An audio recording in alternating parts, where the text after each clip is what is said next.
Welcome to Win the Day from Back to the Bible. I'm your coach, Pastor Nat, and today we're going to talk about engaging in true worship.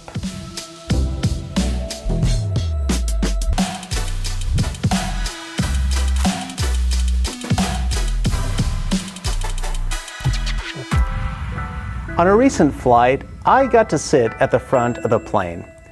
Now, once the service was over, the two flight attendants sat down and began to chat. Now, I didn't want to eavesdrop, but it was kind of hard not to. Well, one asked the other, so where exactly did you meet your wife? I thought, well, this is going to be interesting because these are two women. Well, the one said to the other, oh, well, I met her at church. Now, the young woman who asked the question, she didn't even bat an eye at her comment. They just kept on going in the conversation, and to be honest, the conversation just got weirder, but I'm not going to share it with you today. But you see, what I have observed over time and in the culture is that there is a serious disconnect today and in the world.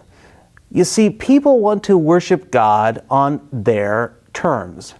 They want to do life, they want to do religion their way. They try to set the rules on what God desires.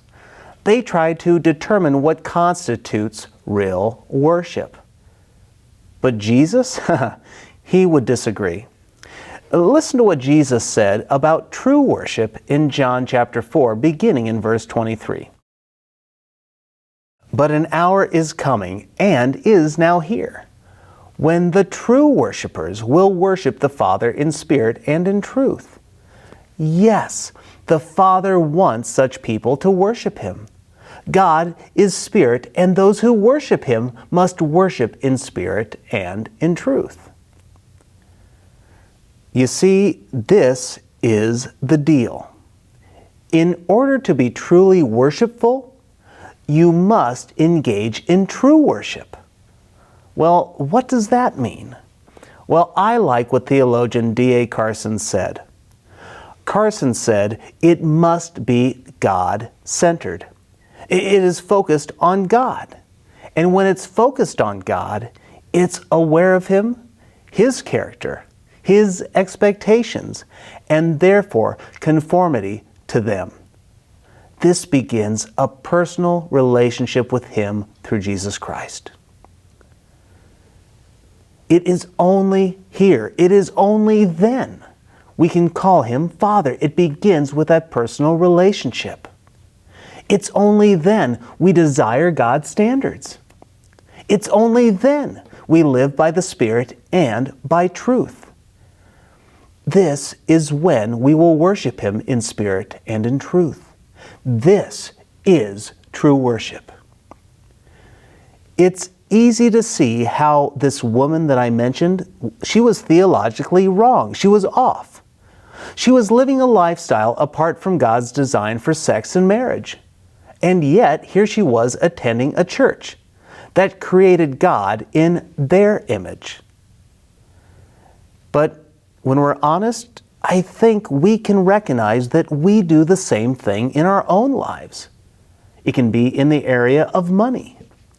It can be with our jobs. You see, we like to do life on our terms. We tend to worship other things. We like to worship in our own way.